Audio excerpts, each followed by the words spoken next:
মাধব জয় রাধা মাধব, রাধা মাধব জয় রাধা মাধব।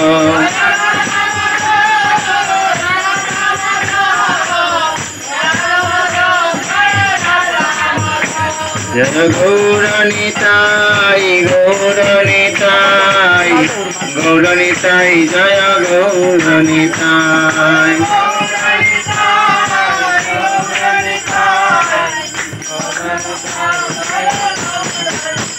জয় জয় প্রভুপাদ প্রভুপাদ প্রভুপাদ প্রভুপাদ।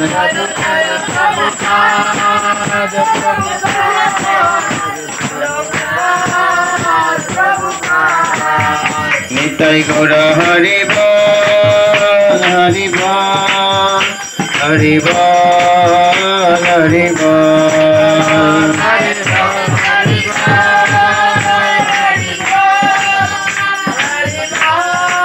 হরে কৃষ্ণ কৃষ্ণ কৃষ্ণ হরে হরে, হরে রাম রাম রাম হরে হরে। ওম নমো ভগবতে বাসুদেবায়, ওম নমো ভগবতে বাসুদেবায়,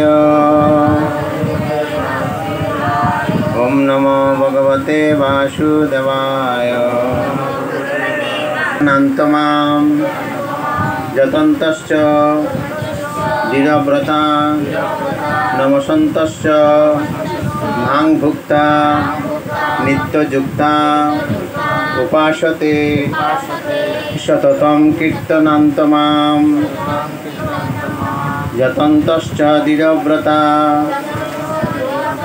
নমসন্তশ্চ মাং ভুক্তা নিত্যযুক্তা উপাসতে।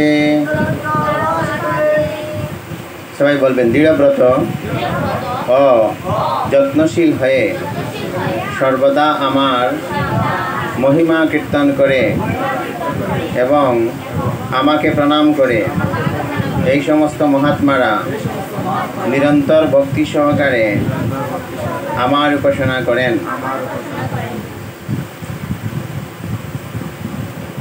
কোনো সাধারণ মানুষকে চাপ মেরে মহাত্মা বানানো যায় না। তার লক্ষণসমূহ এখানে বর্ণনা করা হয়েছে। মহাত্মা সর্বদাই পরমেশ্বর ভগবান শ্রীকৃষ্ণের মহিমা কীর্তনে মগ্ন থাকেন, তার আর কোনো কাজ থাকে না। তিনি নিরন্তর পরমেশ্বরের মহিমা কীর্তনে নিয়োজিত থাকেন। প্রকান্তরে বলা যায় মহাত্মা কখনো নির্বিশেষবাদী হন না। মহিমা কীর্তনের অর্থ ভগবানের নাম, ভগবানের রূপ, ভগবানের গুণাবলী, ভগবানের অসাধারণ লীলাসমূহের গুণ করা, এই সমস্ত বিষয় কীর্তনীয়। তাই মহাত্মা সর্বদাই পরমেশ্বর ভগবানের প্রতি অনুরক্ত থাকেন।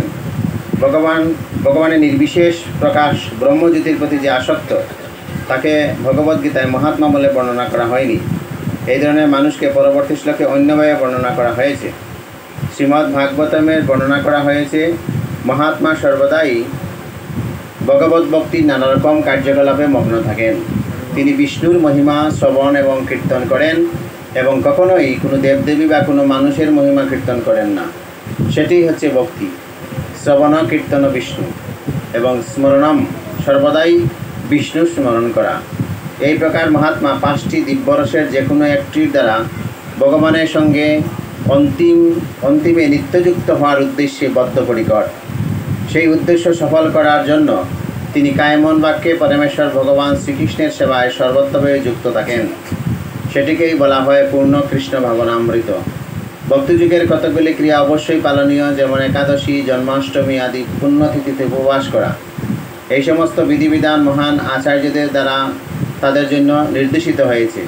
যারা চিন্ময় জগতে প্রবেশপূর্বক পরমেশ্বর ভগবানের সান্নিধ্য লাভ করার জন্য যথার্থই আগ্রহী, মহাত্মারা এই সমস্ত বিধিবিধান কঠোরভাবে পালন করেন এবং তাই তারা অবধারিতভাবে বাঞ্ছিত ফল লাভ করেন। এই অধ্যায় 2য় শ্লোকে বর্ণনা অনুসারে এই ভক্তিযুগ কেবল সহসাধ্যই নয়, তা অত্যন্ত আনন্দের সঙ্গে সম্পাদন করা যায়। এর জন্য কোনো কঠোর তপস্যা বা কৃত্য সাধনের প্রয়োজন হয় না।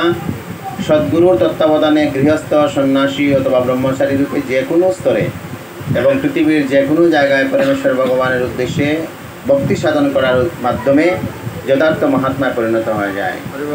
এখানে শিল প্রভুপাদ তাৎপর্য। জয় শিল প্রভুপাদ কি।